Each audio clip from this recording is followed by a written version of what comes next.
Hello friends, welcome to our YouTube channel. आज बहुत दिन के बाद हम लोग मिल रहे हैं और मिलने का रीज़न ये है कि आपका आईबीपीएस पीओ मेंस एग्जामिनेशंस है और आपकी क्यूरी आ रही है कि कैसे हमने ये एग्जामिनेशन क्रैक किया था, कैसे हमने ये मेंस क्रैक करके इंटरव्यू तक पहुँचे।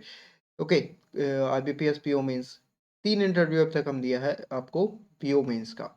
सो देखते हैं कि इसमें मेरी क्या स्ट्रैटेजी रही। जैसे अगर आप लोग नए आए हो चैनल पर, तो हमारे चैनल पर आपको हमारा फ्री बैच भी मिलेगा जो कि चलता है।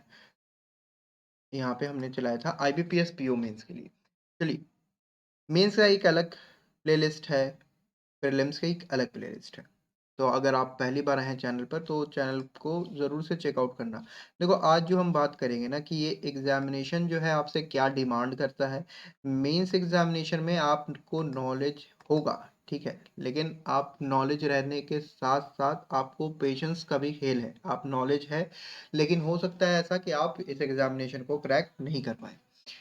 हमने क्या किया, क्या चीज़ इम्पोर्टेंट रहती है, उस चीज़ को हम लोग देखते हैं। देखो, सबसे पहली बात अगर हम लोग बात करें तो सबसे पहले आपको जहाँ पे गलती होता है, यहाँ पे आप लोग मॉक भी दे रहे होगे, तो मॉक्स में भी ये गलती हो रही होगी कि आप लोग सारे पे क्वेश्चंस को नहीं देख पा रहे होगे।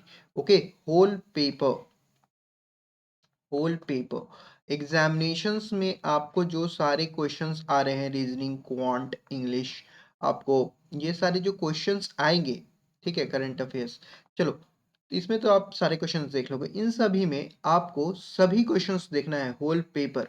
ये आप अभी जो मॉक्स दे रहे हैं इसमें ये चीज़ फोकस करना कि पेपर आया कैसा, ये हमें पता रहना चाहिए। पता चला कि हमें जो क्वेश्चंस आते थे वो लास्ट में है और वहाँ तक पहुँचते-पहुँचते हम लोग टायर्ड हो गए या फिर वहाँ तक पहुँच ही नहीं पाए, वो पेपर देख नहीं पाए। अब तो आपको 2 नंबर 1 नंबर का सिस्टम रहता है, तो आपको काफ़ी ये वाइज़ली चूज़ करना होगा। एक हम आपको आगे जाकर के वीडियो के साथ बने रहिएगा, मैं आपको आगे बताएँगे कि कैसे आपको डिफरेंशिएट करना है, कि कैसे आपको अटेम्प्ट करना है क्वेश्चन, कैसे मैंने अटेम्प्ट किया क्वेश्चन और कैसे ये क्रैक किया क्वेश्चन। जब हमने अटेम्प्ट किया था तो मैथ काफ़ी टफ आ गया, तो कैसे उसको, अगर कोई पेपर टफ आ जाता है तो कैसे हम लोग उसको भी टैकल करेंगे। एक चीज़ तो ये आपको रखना है कि पूरा होल पेपर आपको कर देना है। दूसरा, आपको इसमें डिस्क्रिप्टिव जो होगा, डिस्क्रिप्टिव राइटिंग, उसमें आपको लेटर एंड एसे में भी आपको प्रैक्टिस करना है। ये सोच के नहीं चलना है, काफ़ी स्टूडेंट ये सोच के चलते हैं कि इसे हम एग्जामिनेशंस में लिख लेंगे, 1-2 फॉर्मेट देख लिया या 1-2 एसेस के टॉपिक ऊपर-ऊपर से देख लिए और लिख दिया। नहीं, वैसे नहीं करना है। आपको इसकी लेजिटिमेट प्रैक्टिस आपको करनी है, जिससे आप लेटर एंड एसे में भी एक्सेल कर पाएँ। जब आपको वहाँ पे आए लेटर लिखने या फिर एसे लिखने, तो उसमें आप कभी भी कन्फ्यूज़ ना हो। आपका कुछ टाइम जाएगा एक बार एडजस्ट करने में। मेंस से आप जैसे लेटर राइटिंग, एसे राइटिंग पे जाएँगे, तो उसमें थोड़ा टाइम आपका जाता है खुद को एडजस्ट करने में। तो वो जो लैप्स होगा ना टाइम, अगर आप पैनिक कर जाओगे, तो वो काफ़ी दिक्कत देता है। ओके?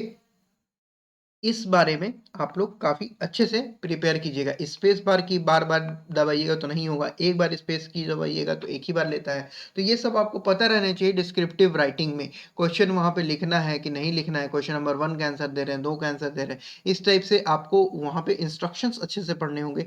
सारी चीज़ें अच्छे से करके आपको यहाँ पे इसकी प्रैक्टिस करके ही जानी होगी। दूसरा चीज़ हो गया, और तीसरा चीज़ जो हो गया, ये जो आपका टेस्ट करेगा, वो आपका पेशेंस चेक करेगा एंड नॉलेज। होता क्या है इस एग्जामिनेशन में, क्योंकि एक लेंथी एग्जामिनेशन है, आपका एक सिटिंग जो है बहुत लंबी सिटिंग है।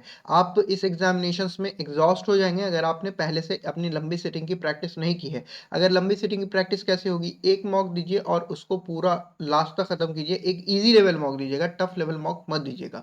उसमें होगा क्या कि अगर टफ लेवल दे दीजिएगा तो आपको क्वेश्चन आएगा ही नहीं, आप बना भी नहीं पाइएगा। कोई एक ईजी लेवल मॉक रखो मेंस का, कहीं से भी जो फ्री रहे, या फिर पेड में रहना है तो पेड में रहे। पेड का आपको ज़्यादातर होता है ना, क्या कोई भी अगर फ्री मॉक देता है ना, पे मॉक नंबर 1 वो एग्जाम लेवल ही रहता है। ज़्यादा आगे अंदर जाते-जाते मतलब आपको जो आप मॉक खरीदिएगा उसमें 10th इन मॉक्स रहेगा, या फिर 5वाँ छठा मॉक जाते-जाते लेवल काफ़ी बढ़ जाता है, जो कि एग्जामिनेशंस को पार कर जाता है। एक ईज़ी लेवल मॉक देना जहाँ तुम क्वेश्चन बना रहे हो, तुम एग्ज़ॉस्ट हो रहे हो, तब देखो कि अपना एक ड्यूरेशन क्या बैठ रहा है। क्या तुम इस एग्जामिनेशंस में, जो तुम एग्जामिनेशन दोगे या दोगी, तो इसमें तुम्हारा ये अपना ये आपको कैपेसिटी है कि नहीं इतना देर दिमाग काम करने की। क्योंकि होता क्या है कि अमूमन अगर लास्ट में क्वांट खुल जाता है, तो होता क्या है कि आप बहुत एग्ज़ॉस्टेड होते हैं और एक सिंपल नंबर सीरीज़ का क्वेश्चन भी आपसे नहीं बन पाता है, जो कि थोड़ा-सा ट्रिकी करके जो आता है, जो कि पिछली बार भी आया था।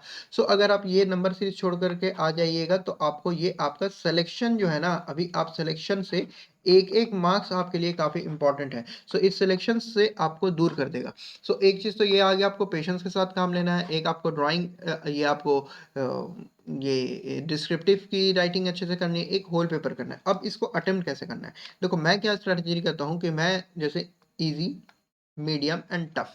देखो ये थोड़ा-सा एक्सपीरियंस हो जाएगा आपको, तब आपसे डिसाइड होगा। जैसे अगर आप कुछ ही नहीं आता है तो सब चीज़ आप टफ ही में डाल दीजिएगा, लेकिन आप मेंस दे रहे हैं तो आपको ज़ाहिर-सी बात है कि कुछ आता है। सो एक बार जैसे आपका रीज़निंग सेक्शन खुला, तो एक बार आप क्या कीजिएगा कि उस पूरे रीज़निंग सेक्शन को 1 से लेके लास्ट क्वेश्चन जो रहेगा, वहाँ तक आप उसको देख लीजिएगा, या क्वांट सेक्शन हुआ तो पहला से लेके लास्ट तक देख लीजिएगा और ईज़ी, मीडियम एंड टफ में डिवाइड कर लीजिएगा। कोई क्वेश्चन ऐसा है जो कि आपको लग रहा है ईज़ी है, हम बता लेंगे, जैसे 1 से 5 तक क्वेश्चन ईज़ी है, तो उसको हम ईज़ी नंबर पे रखा। उसके बाद मान लो कि 6 से 7 जो है वो मीडियम है, मीडियम पे रखा। उसके बाद मान लो कि 8 से 10 जो है वो ईज़ी है, तो ईज़ी में रखा। उसके बाद क्या हुआ, एक टफ है, मान लो कि 11 से लेकर के 16 तक जो क्वेश्चन है वो टफ है। देखने में लग रहा है कि ये इसमें थोड़ा टाइम लगेगा, थोड़ा-सा हम इसमें फँस भी सकते हैं, तो ये टफ रहेगा। सो ऐसे ही करते-करते एक आपका बंच ऑफ क्वेश्चन्स तैयार हो जाएगा, जो कि आपको ईज़ी में रहेगा और मॉडरेट में जाएगा। तो इन दोनों को जब आप अटेम्प्ट कीजिएगा, ईज़ी एंड मॉडरेट वाले को, एक तो इससे क्या होगा कि एक आपका कॉन्फिडेंस बढ़ जाएगा कि yes I can do it. इतने सारे क्वेश्चन पेपर में हैं जो कि हम बना सकते हैं। ठीक है? अच्छा, कुछ लोगों के साथ होगा कि ईज़ी-ईज़ी कुछ मिल ही नहीं रहा है, तो उस टाइम भी पैनिक नहीं करना। टफ कुछ पेपर आया है तो सबके ही लिए टफ आया है।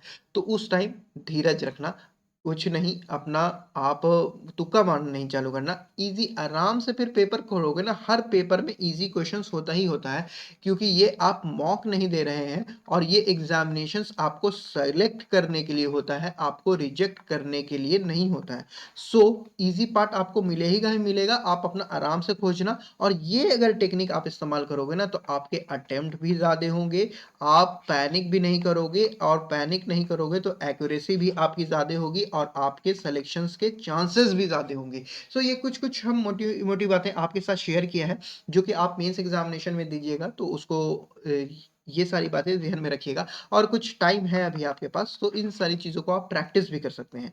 सो अगर आप चैनल पर नए हैं, तो चैनल को ज़रूर से सब्सक्राइब कीजिए। मेरी बातें जो है आपको अच्छी लगी हैं, मेरा गाइडेंस आपको अच्छा लगता है, तो इस वीडियो को ज़रूर से लाइक करना, और चैनल पर नए हो तो सब्सक्राइब करना। हमारे साथ जुड़ना चाहते हो, हमारे साथ टेलीग्राम चैनल पर आप जुड़ सकते हैं, हमारे साथ जुड़िए, इसको फॉलो कीजिए। और कोई पेड बैचेज़ अभी नहीं है। अभी आप हमारे फ्री पज़ल कोर्सेज़ देख सकते हो, फ्री आईबीपीएस पीओ के, आईबीपीएस आपको आरआरबी के, आपको एसबीआई पीओ के सारे बहुत सारे लेक्चर्स इस चैनल पर अपलोडेड हैं। देखो 1 साल पहले भी अगर हम कोई पज़ल मेंस का पढ़ाया है ना, तो वो रेलेवेंट है एग्ज़ामिनेशंस के लिए, तो इसके पीछे मत भागो कि आपको एकदम ताज़ा ही लेक्चर चाहिए। सो अब हम लेक्चर्स देंगे, थोड़ा-सा बिज़ी हैं, थोड़ा-सा सारी चीज़ें सेट होने में लाइफ़ में टाइम लग रहा है, तो थोड़ा-सा अभी हम बिज़ी हैं दोस्त, ठीक है?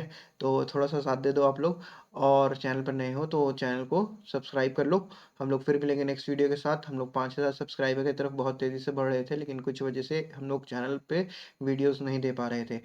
काफ़ी टफ हो गई थी लाइफ़। सो धीरे-धीरे सब चीज़ ठीक हो रहा है। सो आप लोग इसके साथ जुड़ जाइए, चैनल के साथ। हम कोशिश करेंगे कि आपके साथ हम अपने सारे एक्सपीरियंस जो इंटरव्यू में दिए हैं, जहाँ पे इंटरव्यू में गलती हो गई, जहाँ पे इंटरव्यू में वहाँ वो ऐसे नहीं कर सकते थे जैसे किया, दूसरे तरीके से हम लोग को वो इंटरव्यू में फेस करना था। तो जो चीज़ हमने गलती की वो आपके साथ शेयर करेंगे, जो हमने सही किया वो आपके साथ शेयर करेंगे।